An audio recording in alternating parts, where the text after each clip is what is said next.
Hey, this is John McEuen, and if you're not listening to this show, then you're not hearing what I'm saying right now, so it doesn't matter. But if you are listening to this show...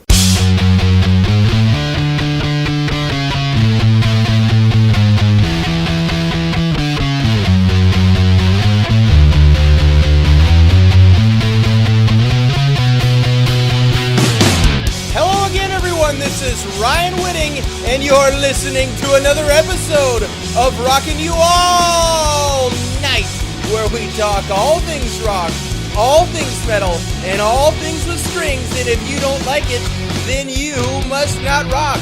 My guests this week are Grammy Award-winner and platinum recording artist John McEuen, along with another founding member of the Nitty Gritty Dirt Band, Thompson, and Florida's finest fiddle player, Jay Roberts. And we're coming at you from the original Cafe 11 in St. Augustine, Florida. So sit back, hold tight, and get ready for Rockin' You All Night. All right, ladies and gentlemen, I have the honor of sitting with one of the true living legends in the music industry. I'm here with the Grammy Award-winning musician, producer, author, performing artist, who also happens to be a masterpiece, a true artiste, and a creative genius. A future Rock and Roll Hall of Fame inductee. The legend himself, John McEuen. I was wondering who you were talking about, Ryan. Is that all me? But that's weird, isn't it? Well, who else would I be talking about? Well, a lot of people Muddy Waters? feel that. Well, that would be in the same sentence with him. It would be unusual, although he was great. But thank you. It's great to have you here, sir. That's what my mother said. We're rolling already. It's an honor to be with you. We are at historic and beautiful downtown St. Augustine Beach, Florida, the house that Ponce de Leon built. And I saw you last night at the original Cafe 11 in St. Augustine Beach. And if I might be so bold, can I give you my review of your show last night on a 5-point scale? If it's for your show, yeah. Okay, on a 5-point scale or a 5-star scale, the 5 being the highest, I would have to rate your performance at a solid 14.75 stars. It was phenomenal. You had me worried. Right? No, dude, it was so great. It blew my mind how great you guys were. Yeah, it was a great room of people, and it's always where you take the people that counts. The thing I like about a show is when you get about 20, 30 minutes into it, you've made it so nobody really knows where they are. You know, they are either taken away by the music or the story. And that is something I've learned from watching a lot of other people. You know, it's like street performers. Really good street performers, when you see them in Scotland or anywhere and you're around, the people in the street forget they're standing in the street watching this great performance. And they're having an out-of-body experience. And if you can do that, and like good comedians, you're watching them, and I don't mean comics. Comics are one thing, one-liners after another. But good, if you're going to talk, you should wear that. Yeah, pin yourself with a mic. Yeah. So you try to take people to a different space than where they might be in. Stop time. At the end of the show, you find out, oh, we're in Carnegie Hall. Oh, we're in a club somewhere. Oh, this is a barn. Well, they find that out when it's over. Well, it's not over. You're here again tonight in St. Augustine. We're also joined by a couple of other future Rock and Roll Hall of Fame inductees, a couple other members of the original Nitty Gritty Dirt Band. I will put this mic over this way, and you can clip yourself with that one, and that one will pick up anything that you can talk about there. But we're here again tonight in St. Augustine Beach. What are you guys doing on the tour? What's coming up from here? Well, tour is a word that I don't use for me very often because I'm just working or not all the time, most likely working. And you go out for 3 days, you go out for 5, 10, 12. We just finished 3 weeks. And so that was like a tour. Okay. But it was still a lot of back and forth. and had a few days off and came to St. Augustine. What's in store for the future? More shows. A DVD, perhaps? Oh, in that regard? Well, I'm hopefully wishful thinking, Christmas presents. I'm not sure about a DVD, but recordings are always something that we talk about. Let's save this for the next album. Speaking of your album, this is your most recent album, correct? Yes, Made in Brooklyn Roots came Made in out Brooklyn? last year, and it was made in an old church in Brooklyn with one microphone that up to 12, 14 people at a time would gather around, and it was like one take on the song, and then you move on to the next one. Unless you were telling me that was not a cheap piece of equipment, that one mic. It's not at all. What is that called? The Neumann head? Which is... I don't know what the actual name. I used it in my studio once for recording an album with Chance McCoy of the Old Crow Medicine Show. Okay. And we used it, and it was very interesting. I got mine from Skywalker Ranch. They loaned it to me. Oh, wow. George Lucas loaned you something? Yeah. The microphone for this album was one that was designed by a guy at Princeton that's in the audio sound department. And it's a one of a kind. It was put in a dummy head, one in each ear, although they call it one mic, and they call it a binaural mic. And we were just joined by Les Thompson, an original Nitty Gritty Dirt Band member. He was speaking. Future Rock and Roll Hall of Famer. Yeah. And Who's now, our other see, what's weird dignitary about with us? that, I'm already in the Rock and Roll Hall of Fame. My banjo that I used on the album, Will the Circle Being Broken, and a leather suit that I wore for several years. Oh, But some of your I can't memorabilia. say that I'm in it. I can say my stuff is. Your stuff is, exactly. You will be in, though. I mean, and I'm I not don't going to know. get soft. Move on. That's soft- enough. Yeah, That's but nice of you to say. it's one of those things where it's like how I look at like how you guys are not there already. Just it puzzles me, but I'm not. Well, they'll run out of people pretty soon, and they might call. You might call. What do those awards mean to you?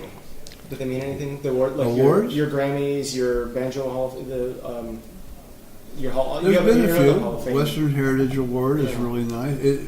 It basically means to me that the work you're doing has been recognized and you might be on the right path. It doesn't, you're doing your job is what it means. Okay. It's like the airline pilot at the end of 5 years and no problems gets a little plaque or something. Well, you should. Right. You don't want to. It just means what is the word? Accreditation. Right. And that you might be doing something other people like, which is what the hope is in general. Okay, that makes sense. I think for fans like me, it sometimes means more for fans to validate that what we loved and enjoyed. The gets reality of what it recognized. means you can buy a Grammy ticket for a lot less than other people, but you can only get two. Oh, well, that's something I've learned. I didn't know such a thing. I love this. Well, I know time is short. We're going to go over to the Cafe 11. You're doing another show here tonight. I have a signature segment. It's called This or That. People have been stealing this from me. I think you'll find out why. But I give you guys two things. You choose this or that. Sounds simple, right? This are the two things of what? Well, that's what we're going to find out. Breakfast cereal or fruits? Well, it's a little bit more difficult than that. It's a lot of fun. So let me start this or that. This is Ryan Whitting's This or That. And here's question one, and any of you guys can chime in on this because it relates to you all. So here we go. Mr. Bojangles or the Los Angeles Angels? I don't know what you mean. Okay, so if I said This or that. you have What? to choose one of the two. Oh, the song. Okay. The angels come and go. The song will last forever. Tell me the story about how that song climbed the charts. You said it last night on stage, but I want to Well, it was recorded by a lot of people, from John Denver to Bob Dylan to Jerry Jeff Walker, the guy that wrote it. I'm not sure Arlo Guthrie did it, but he may have, and a few other people. But one of the guys in the band had heard it on the radio by Jerry Jeff Walker, and we worked it up the next day from a 45 of that song that one of the other guys had. And we did it different because the way the song would be learned in Nitty Gritty Dirt Band, if we were learning it from a record, is only one guy would listen to it and he'd come teach it to the others. So you wouldn't be influenced by the record because once you hear something, you're going to end up trying to sound like that. Okay. So ours sounded completely different than Jerry Jeff's.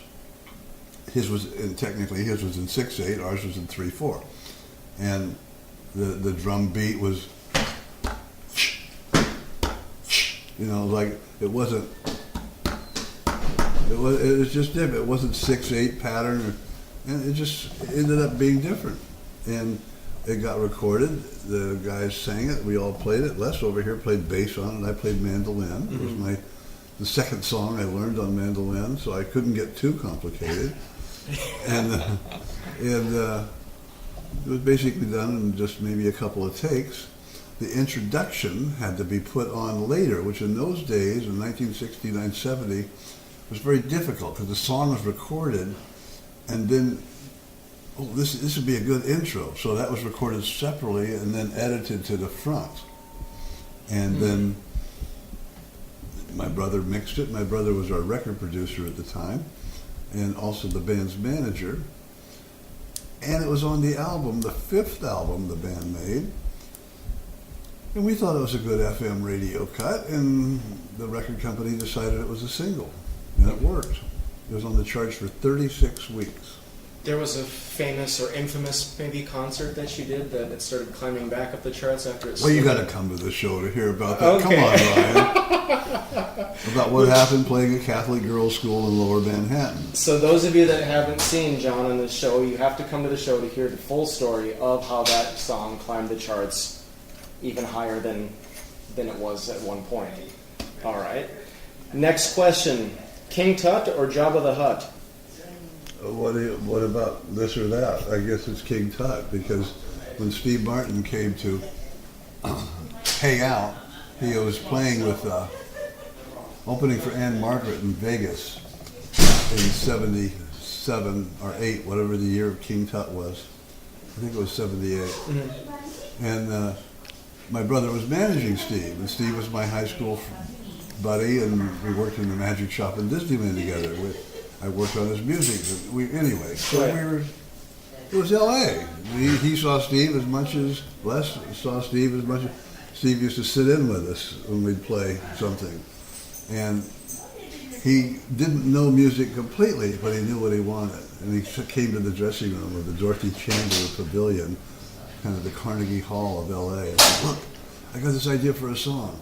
Every time I say this line, you guys go," and he goes, "Never thought I'd see him, I bought me a museum." Now you guys say King Tut. And then King Tut. King Tut. And so we worked it up in the dressing room and went out on stage that night, and he did it. And like in the Paul Simon song about the guitar player, the guy that went on stage and blew that room away. I don't know if you know the song. Yeah. That's what happened. I swear, the roof of the Dorothy Chandler Pavilion went up a couple inches. Oh my gosh. I mean, Steve was hot. Nobody had ever heard him do a song like that. And he came out and did his Egyptian dance, the whole thing. And a week later, we were in Aspen and recorded it in a 7-hour day. And my brother produced it and mixed it. And sent it out to 20 radio stations because the record company didn't want to release it. Warner Brothers didn't think a comedy single would be nothing but a waste of time. And what would they know anyway? They usually don't know. The people at the top of any company, when they've worked their way up there and they've been there a few years, they don't know what's happening on the street often. Not all the time, but often not. Case in point, Coca-Cola, new president. Let's change the flavor, make a new flavor. I know that's going to work. Right. It might have been a ploy to change the flavor and have a big hoorah about bring back the old Coke flavor, but he was wrong. Right. Lou Wasserman was wrong when he turned down George Lucas because nobody wants to see a movie about Star Wars. Or Warner Brothers, L.A. record business was wrong because every label turned down Steve Martin twice. Wow. Until my brother got a deal at Warner Brothers. And it's just on and on. That thing that the people up here don't realize what might be happening down here, who the new comedians, singers, songwriters are, but some of them do, and they get pulled up. Warner's did not want to put out King Tut. So Bill sent 20 acetates, which is a kind of a, not vinyl, it's acetate. They only play about 25 times. to about 30 major radio stations. And since Steve was hot, they listened. And they went, oh my God, let's put that on. And they started calling Warner Brothers for 2.5, 3 weeks saying, how many units have you sold? Well, we don't have that out as a single. Well, it's number 4 on our chart. You can't be, we're going to take it off if you don't start selling it. They put it out, it did 1.5 million units. And probably 5 times that did the King Tut dance. Well, the thing about it, weird things happen. You're right. People have used it in high schools and plays and silly places and all that. Steve really hit a nerve with that. I want one story from the backstage party of Saturday Night Live. Tell me, John Belushi invited you guys to the after party of SNL? I don't know.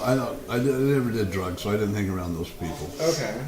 There was no after party at Saturday Night Live after that great performance, though? I might have been one, but Steve probably wouldn't have been there either. Oh, no kidding. But no, Steve was Mr. Straight. Really? There's a few people like that. Yeah. Not everybody was getting high and getting ready to die quick. I didn't think that. I'm thinking it's like it's a celebration party like this because you knew you were onto something. You know, when that song hit. When King Tut, when you were on Saturday Night Live. He was onto something. Yeah. We knew he was onto something. Okay. We were part of it for a brief moment, and that was cool. You say a brief moment, but it still lives endlessly. It's still something that people. The song lives, right. And Steve made it live. He wrote it. True. Let me go to the next question, and any of you guys can answer this one. Johnny Carson or Johnny Cash? Well, that's a tough one because I admired one, Carson. I watched him all the time. You know, Carson had a way of going out to the center spot, the star on the stage, and talking to the audience, the camera, the audience, the camera, you know, and on his monologue. Right. The audience, the camera. Then when he went to the couch, he was talking to the camera, and it was like, oh, you quiet down now. The audience was periphery. They were extra. They happened to be there, but the show was now at the camera. Okay. Oh, you people aren't going to believe what comes out here now, you know. But you know, he's at the camera. And then somebody would come out and they'd sit on the couch, and he was referring to the camera. And if they made, and oh yeah, of course, well, you're from Iowa. Every now and then he would defer to the audience. And it was a great art form. He was the best. But Johnny Cash was the songwriter guy that I never thought I'd meet. And you ended up working with him? A bunch of times. Opened for him about a dozen times. The Dirt Band played with him, recorded with him. He was the nicest. I'll tell a Johnny Cash story tonight you might like. Oh my gosh. And, again, we get to the show with these guys to hear these stories. That's one of the things I loved about the show was the stories that were going on there. It was... well, thank you. I don't even know how to explain, but it felt like a legitimate 8-track flashback. Like I wasn't there in those days, but it felt like I was there reliving it through your stories. Well, we weren't sure anything was going to happen. Les, when we were rehearsing at your dad's jukebox factory, did you believe we were going to get on the radio? We had no idea. We just really loved what we were doing. But you wanted to. Oh, of course. Yeah, of course. We wanted to. We knew other people that were. When did you realize you had made it? This is like make it to where this is going to be a full-time career. What was the epiphany that you guys saw? Well, for me, part of that was last night. Oh. Because it was a good show, and the audience was hot, and they were there. I didn't mind. It didn't bother me that I was in Cafe 11. A week and a half ago, we played 1,000 people in Twin Falls, Idaho. I thought so then too. But this is not the first time. Can you? I think every night, really, when it really works like it did last night or this last trip. Yeah, those are some good shows. There's been some great shows, but everywhere we go, we treat each show as a great show. Meaning, we may not be always on top of it, but we basically treat our audiences as if it's the first show and the best show we're going to do. I mean, we love what we do. Oh, because it could be your last one. Right. Yeah, especially at our age. For whatever reason, it's like hit by a truck, the plane goes down, we're done. You know, the old line about how do you make God laugh? Tell him your plans. You know. Okay, you just got hit by a truck. There, got it. Oh, wow. Now what are you gonna do? Whatever. But every show is important. And then when you're younger musicians, when you first had radio play, do you call your parents right away? Who do you call? Who do you tell? I called the other guys when "Bye for Me, the Rain" was first on the radio. Really? I remember one time, when the band first started, I was the only one old enough to rent a car, so I became road manager, and that continued for 11 years until I got somebody hired that would book hotels and take care of that. I still kind of oversaw, but here I was driving across Texas. And you might remember this, Les. There's 5 guys in a car. I'm driving because I'm not stoned for one reason, and I knew where to go for another reason, and I like to drive another reason. Les was my co-pilot. Sometimes he would drive. It's maybe 2 in the morning, trying to make our way back to Dallas-Fort Worth Airport to get in our hotel room by 3, so we could get up at 7 and get the first flight that we had to get on. The typical night. Totally dark in this part of Texas, which is unusual. Stars are out. The stars weren't bright all day and night? Pardon? The stars weren't bright all day and night? Deep in the heart of Texas? Yeah, I forgot about that. They probably were. But it's about 1 o'clock. We're still 45 minutes from the hotel, and Bojangles comes on the radio. No kidding. Real quiet. And the 3 guys in the back are asleep, and Les, I thought, was asleep. And I'm it's Bojangles. Les reaches over and turns the radio off. Instantly, the other guys go, "Turn that back up!" Wow. They were wide awake. They knew what was going on. And I felt the same way. But It would give us like goosebumps when we first started hearing it, our music, because it was like, wow, I just can't believe this is happening, you know? No kidding. we're on the same airwaves as Aretha Franklin or the Beatles or anybody, you know. It made you feel good. I can't even imagine.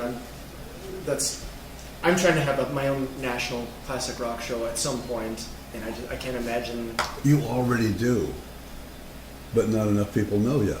Exactly, and that's what I'm hoping to get accomplished here. I tell journalists that are doing an interview. It's only my 5th interview. I says, well, you could win a Pulitzer Prize if it's good enough. Right. You know, for what you're writing. That's a good point. You're the one that holds you back, and you're not holding yourself back. I try not to. What else you got? Let me go to this question here. Johnny Cash was if Right. anything, too friendly, maybe. Really? Not too Is that a friendly. bad thing? No, I don't mean that. I just mean he was a fine gentleman. And one time when we were recording Circle B Unbroken Volume 3, he and June Carter were in the studio, and he's out there working on the song Holston River, and June hits the talkback button and says, "John Cash, when you ever going to get this thing done? We got to get out of here sometime." And he goes, "Oh, just wait a minute, June. I'm almost done with it. A new verse is coming in." "Okay, get it going now." You know. And then she turns to somebody in the studio and says, I just love to needle that man." You know. What we do on a day off, we like to go to the nearest Walmart if we're on the road and get a couple of those electric carts and drive around and buy stuff. No kidding. And yesterday that man bought 3 bird cages and we don't even own a bird. Can't you just see it, Johnny Cash? "I saw the man in Reno. Look it, there's a special on bird cages." Wow. Okay, that's exclusive information of Johnny Cash. That's phenomenal. But he was so nice to everybody. He's so beloved to this day. It's like it's somehow, just as like your story, people talk like he's still with us. And in many ways, he still is. And His son, John Carter Cash, has a lot to do with that. John Carter is June and Johnny's son. Yeah. And he keeps that alive. And in fact, He's I'm a with you on co-writer. this. Yeah, he's on here. And after this happened, he came to me and said, "Hey, my dad's got some poems that haven't been finished. Would you finish them for me? One of them for me, or 2 of them, and put melody to them?" And anyway, I'm on a Johnny Cash record that comes out this year as Unbelievable. co-writer. Wow. It's just totally shocking. Oh, that is amazing. And I couldn't believe it. But I think he's up there somewhere going, "Oh, that's okay with me." That is so fantastic. Les, here's one for you. Jackson Browne or the Jackson 5? Jackson Browne. What were the series of events where Jackson Browne stopped working with you guys? Just talent or? Yes, tell the truth. Yeah, all right. About a year and a half ago, Jackson came to my town of Washington, D.C. and played at Wolf Trap for performing arts. And after the show, I went back and spent a few hours with him. We just reminisced. Right. And one of my questions to Jackson was, Jackson, how do you remember the Dirt Band and your relationship with the Dirt Band? And he knew where I was heading with this. And he said, well, what was yours? And I said, well, the way I remember it is you never were in the Dirt Band. But we played together at different times at a couple clubs. We backed you up. You played with us on some of our material. But you never were ever officially in the band. And I said, does that sound right? And he goes, that's exactly right. Okay. He said, and he was, how far should I take this, John? You just tell the truth. Well, Okay. The truth can't hurt. He wasn't irritated, but he was kind of tired of hearing people saying that he was in the Dirt Band when he wasn't. And he makes no connection with us in any of his works and stuff. He's just a good friend. It's not in his bio. It's not on his website. There was never a publicity picture. He never made any money, and he wasn't on any records. Right. He did that for a couple months, and then I came along. For the next 50 years, I was the guy that replaced Jackson Browne. Because the other two that would say that didn't say anything about him until he had hit songs. Oh. And that was insulting. That was a disservice to me. Why didn't they say stuff before the hit songs and get his name out there? Because he is such a great creative writer and person. And I don't take umbrage with them or anything other than that's not the way I think. It wasn't right. So you got, Yeah. I'm done. I hear you on that. But I would like to say that Jackson 5 was a great band. They were great. But you can't connect the two together. They're totally different. It's either or. It's either or. All right. Well, Jackson Browne. There's a rap and a rhyme and a chime and a jingle and a mingle and a hit single and his singles in my work, so that's how I write the questions. Les was playing with the Dirt Band in the early 70s when we opened for the Jackson 5 in Sedalia, Missouri. And that's why I asked that Oh, question. it is. You see, that was But you really- knew then that 10-year-old Michael was really good. Oh my gosh. Yeah, what a loss that he's Well, he's like kind of like Elvis, where they're still finding new Bad recordings. choices. Right. He shouldn't have been taking drugs. Yeah. He should have read the bottle. He should have. He was an adult. I'm sorry, but he did himself in. It's- Maybe not intentionally, but it's like being blind and going, "I'm going to drive the car anyway." I never thought of that's I mean, I'm sorry. He was one of my favorites. Mm-hmm. I just wish somebody would have been around that didn't say yes all the time. That doesn't mean that wasn't his. Okay, can you get me some more of that stuff? And whatever. You shouldn't be taking that stuff. They get fired. They didn't want, like with Elvis. Right. Gosh, what if he had survived his own whatever foibles? What a loss, and that stuff is still happening. People aren't learning from it. I don't think there's still much younger musicians that are thrown by the wayside. They haven't learned those lessons. But one reason I don't have some of the friends I might have from those days is I'd always say, "No, I don't want any of that. I like it when you do it, though." Unbelievable. And they'd say, "Why is that?" I said, "Well, it cuts down the competition." Oh, jeez. And I can name on more than one hand the dead people that were trying to get me to get whatever. Wow. Acid, pot, hash, coke, all that stuff. Wow. Toy Caldwell, dead as a fish, right? Yeah. Well, he always carried coke. He usually had whatever. I don't want to get into that. Right. It's not a good choice. And I didn't like it when people would do it and it would affect their performing. Cocaine, for instance, takes your top 2 or 3 notes away. It deadens your hearing, and you turn up louder, so it's going to kill your hearing eventually because it's not painful. It goes right up there. And then the next day or later on, you're not very friendly. And you've never heard anybody say, "No more coke for me, thanks." Have you ever heard that phrase? Did you ever hear what Richard Pryor said about cocaine? I have not. He said, "I hate cocaine. I love the way it smells." I don't think that was a joke from him, but yeah. Oh, it was. It's one of his good jokes, yeah. Oh, you mean, yeah, because he did love the way it Right. smelled, yeah. What you say about choices is true because This might that's go, okay. yeah. because there are so many addictions. We can be addicted to sugar. We can be addicted to fiddling. Right. But that person made that choice, and there are selective choices along the way. But the fact is, the human psyche is full of addictions, and from cradle to grave, you have to make your choice. And you have lots of choices going by. Some people have more choices than they can handle. But They don't realize their choices sometimes. right. And then they go ahead and make that choice, and they don't take responsibility for the choice. Thank you. They blame it on other people. Thank you. I did that because he or she or whatever. That's a good It was fun at the moment. Well, I've never And they tried said that. it would be okay. And speaking just now was Jay Robert, Florida's finest fiddle player.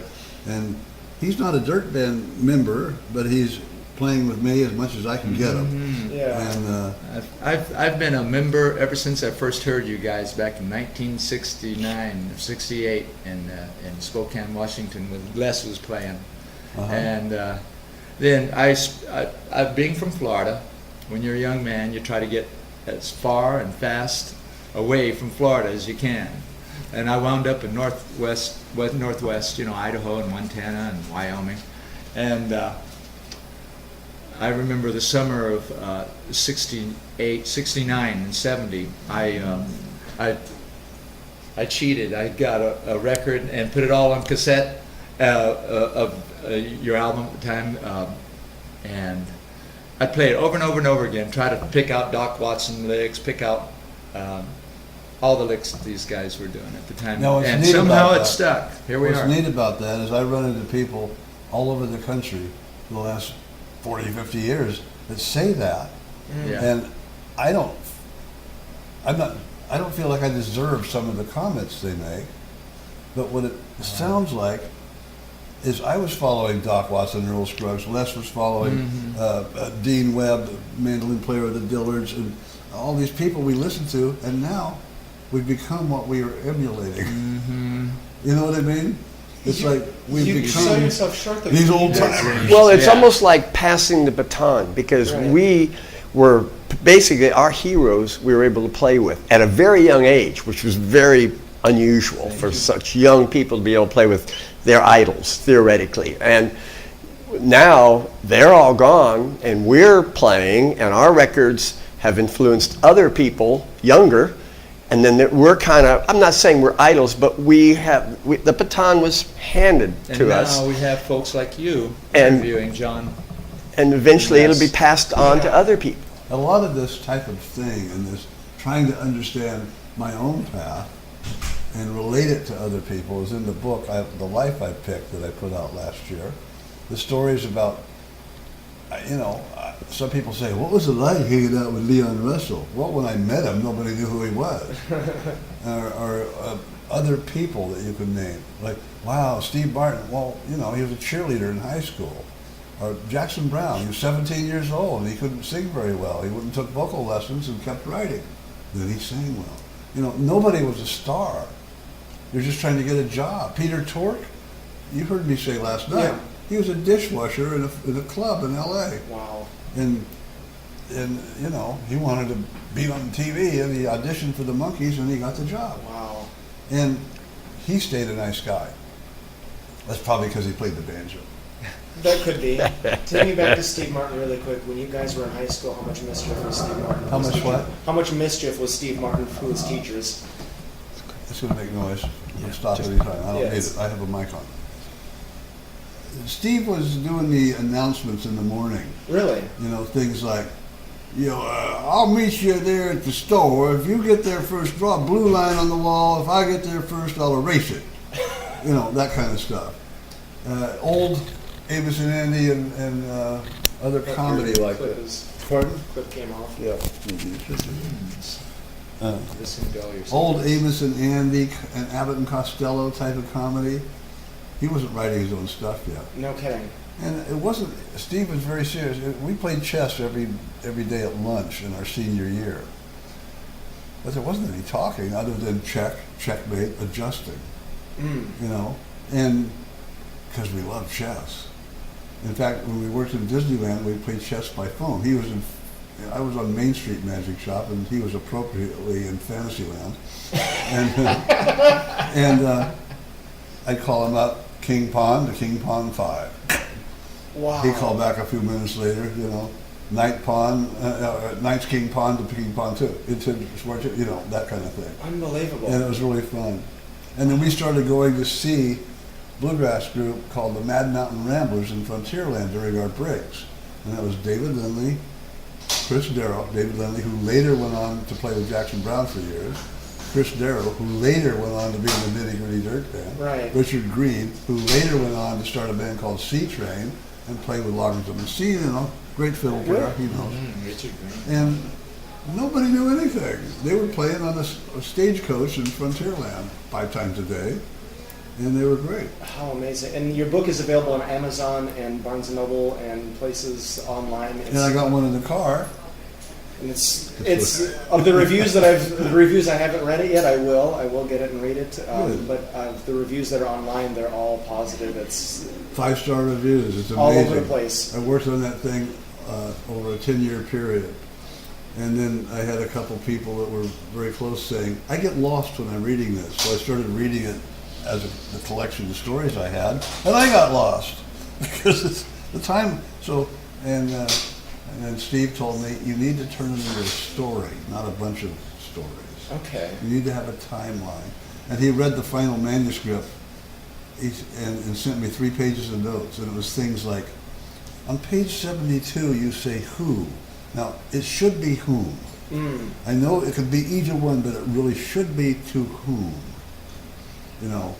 Wow. And that proved to me he read it too. No kidding. And he's very Yeah. anal about it. And he had about 20 suggested fixes. You don't have to change. Yeah, I'll listen to you, of course. You've listened to me. I'll listen to you. You know. And then there's 5 different editors in the book. You have a punctuation editor, a fact-checking editor. So when I talked about Little Rock Connie, the world's most renowned groupie, last night in Little Rock we were doing our act. Connie had the whole band. It's a national fact. We're an American band. Well, they found her last name, which I'd forgotten, and age, which I'd forgotten. It's kind of a 50 Shades of Grey story. Right. But, and then there's the other editor that is the polish editor. And then there's my personal one-on-one editor was like, you have taken 2 paragraphs to say this. Here's my version. His version was 1 paragraph in the same thing. No kidding. And I had a sticker on my computer during this whole process. Mark Twain quote. Sorry to write you such a long letter. I didn't have time to write a short one. And it really is true. That's good information. Part of what I would like to do after maybe 5 years down the road, get a book of all these interviews that I've done, because a lot of the behind-the-scenes things never make air. And I have some publishing background, but just to hear this advice and these stories is invaluable to people like me and other aspiring writers. First advice, get an editor. Okay. When you have it finished. Because you have it in your head, what you think, and I mean, it really helps. Gotcha. And I'm not going to write for you. My editor didn't write for me. Mm-hmm. But he'd said things like, all of a sudden here on page 22, your sister died. I didn't know you had a sister. Yeah. Well, how did she die? What was she like? Who was she? So I made the paragraph about this very special girl that was my 3-year-old sister that died when she was 22 from lupus erythematosus, and how she let me know she was going to die, and what happened that day. And it turned it into a whole much better page, you know. And that's what you need an editor for, to grab from you things that you should know, that you probably do know. Right. Anyway. I'll get one. 2 questions. One. Oh, by the way, there was one 1-star review, because you can't put a 0-star review. And out of all the 5-star reviews, and I think it was one of the band guy's ex-wives. That would make sense. Yeah, there's haterade about. 2 questions, and then we'll hit all that. The Russian Communist Party or the Russian concert after party in 1977? You know, you're this or that cute, but I don't understand. Should I pick one that was better? Tell me what happened that you guys went to in 1977. How did you get to Russia to be the first American? The Russians had committed to bringing over an American group, Right. not a single person performing artist with a bunch of guys behind them. They wanted, and the reason they committed to it is the U.S. government said, we'll bring over the Bolshoi Ballet and that string quartet and this and that, and you bring over the singer and a band and things. It was cultural exchange, right? Yeah. So they were committed to bring over a band that was fairly anarchic, which this was the right band. And they came and looked at a whole bunch of groups in America, and they turned down everybody but the Dirt Band. They went, we want the Nitty Gritty Dirt Band, And I think that was because we were safe. No kidding. Clean. Yeah, kind of vanilla in that sense. The little love songs and some bluegrass, and nobody was saying, "Hey, motherfucker," Right. No politics. Right. Not drug oriented, at least on the surface, and and what happened was it went over so well that they didn't let an American group in for another 8 years. Right. People were so hungry for American music. We played some Chuck Berry music, played something from Ray Charles, took a girl singer with us to represent female music. We had a bunch of wonderful audiences. The best thing there's many best things about the Russia trip. Mm-hmm. One lady, R.I.A.N, she was really old. She was like 55. But she was hip. Yeah, she was really old. Right. Then to us, this was 77. And you boys, you do very good down in Armenia and Riga. A little bit crazy down there, but soon we'll be in Leningrad, and you will get an encore. It'll probably be one encore, but they're much more respectful in Leningrad. It's heart of Russia, And they will like you, I'm sure. But it will not be crazy. So here I am walking by R.I.A.N in Leningrad after we had done our third encore. Two women had run up on stage and put flowers on guys. One soldier had come up and played air guitar next to another guy. Wow. People were now down by the front of the stage, and it's apparent we're going to be doing a fourth encore because the place, this 2,800 people were going nuts. You would have thought we were the Beatles. And R.I.A.N with her big blonde hair and red clothes because she was the comic. Right. And anyway, not all the people working the tour were party members. And anyway, she was. Okay. And she wasn't in charge. But she goes, I could see her today in the wings going, looking out at the audience going, I never thought in Leningrad. Oh, these people in Leningrad. It's like, yeah, you don't have a clue, baby. You're right. And that was really wonderful. Did you All realize the audiences were great. Did you realize then that you were changing culture? Didn't know. You knew that something was changing. Right. In a country that wouldn't allow American music in, we were being allowed. I found out years later that it had an impact. A couple of bluegrass groups started, country music started being played a bit more, things. Yeah. And I've run into people that were at some of the shows, and they went, what a day that was. I mean, see, here's kind of what we ran into in Moscow.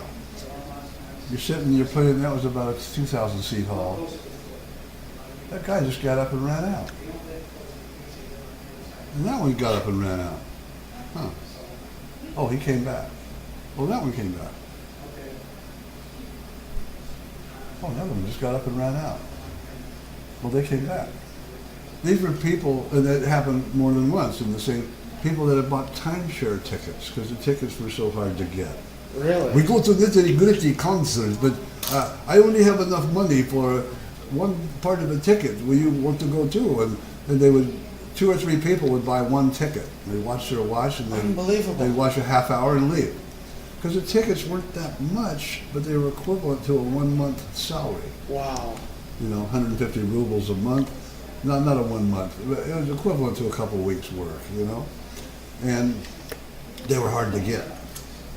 Whereas in Latvia, the first 20 rows, There was a lot of red clothes because it was the party members that got all the best seats. I'm sure. Do I remember things? Yeah, I learned the Latvian national anthem, which had been illegal for 25, 30 years, to play, to listen to play on a record. And I'm in a hockey rink with 4,000 people. The ground floor is all the high rollers and a lot of military suits and red dresses and shirts, you know. The balcony, the regular Latvians, in the middle of a medley, I start playing the Latvian national anthem. Unbelievable. And about 15, 20 seconds into it, the balcony just explodes. Wow. They hadn't heard this song live, and so I don't remember it right now, but it was very simple, but it was just amazing, and they couldn't stop me. You did that on purpose. Oh, of course. Wow. It's illegal for a Latvian to do it. I was an American. I do whatever I want. Right. How great is that? Yeah, it was wonderful. Dude, that's amazing. That's You know? amazing. Let me get you last question. So this is always the tough one. This or that. Ryan Whitting, that's me, the host of the show, or crocheting and knitting. Well, crocheting and knitting is kind of interesting because I worked with Joan Rivers for a while. And that's what she did in the dressing room, crocheting and knitting. That's how she relaxed, and that's how she actually got herself up for her show. But we'll have to say you. You don't have to say me. So many people don't choose me. I'll take you. Yeah. What advice would you have for somebody like me that's aspiring to be national radio host, talk show host? Don't quit. Okay. Don't give up. Good advice. If people say, this is not a good idea, then you're doing the right thing. Really? Well, there's a famous story about a guy who went to see somebody to manage them. There were 1,000 people in the room when this act went on. By the end of the show, 800 people had left, and he says, I knew I had something. If 800 people are going to be offended or whatever, it was Alice Cooper. He was watching. Oh my gosh. He started managing them. Oh, no kidding. That, again, people at the top don't get it. You come along with a new idea. They're more inclined, since they didn't think of it, to say, I don't think that's going to work. No, you got to change it here and there. Well, they can't see inside your head. And you believe in what you do, and pretty soon other people will believe, and the word will get out. Keep doing it. Thank you for that. What Steve Vai put on his, you know, the guitar player? No, of course. He has it on his computer in his studio. Oh, God, it's either... and Frank Zappa told him this when he first got a job working for Zappa. And never give up. It's either don't quit, or I think it was never give up. Okay. You know, keep at it. That's great advice. Guys, thank you so much not only for last night's show, this interview here, tonight's show, but just thank you for all of the years of, honestly, from the bottom of my heart, making the world a better place, a more enjoyable place through your music and through your performances. Well, thank you. And Thank I really you. mean that. It's the truth. And on behalf of your millions and millions of fans for all these decades, sometimes all that we can say as fans is thank you. But Or you can buy the book. Or we can buy the book, or we can buy the John's album, John McEuen, Roots Music Made in Brooklyn. And I don't mind pitching things like that. Because one, I'm proud of them, and it's what I do. And two, if people are watching this, I work for them. Right. I work for the audience. I don't sit at home and whatever. I try to think of things that people will like and go out and do them. If they don't like them, I quit doing them. Gotcha. Because it's my job. You know? You're supposed to, I mean, not everybody looks at it that way, but that's kind of like, it just seems like it's fun, you know?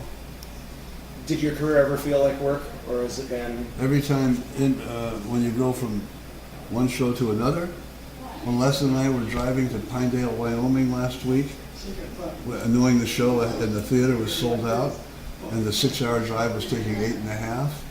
And people live in Wyoming? And a semi in front of us wiped out over on the right side.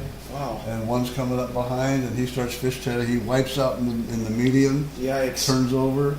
And what do? We had to keep going. that felt like work, but it was exciting. Right. And we got there, it was minus 13.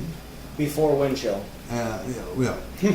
That's where the weatherman goes, it's minus 13, and it feels like minus 13, And, but the place was packed, and they wouldn't let us leave, and it was work getting there. It was also exciting. Yeah. But being on stage is work for John. I don't feel like it's No, work. but I it's- feel like that's what you practice for. It's what you're Right, meant to do. right. And right now we have to go play. All right, guys, and thank you for being on Rockin You All Night, where we talk all things rock, all things metal, and all things with strings. And if you don't like it, Then you must not rock. And you got to say that like Keith Richards. Rock. Not rock.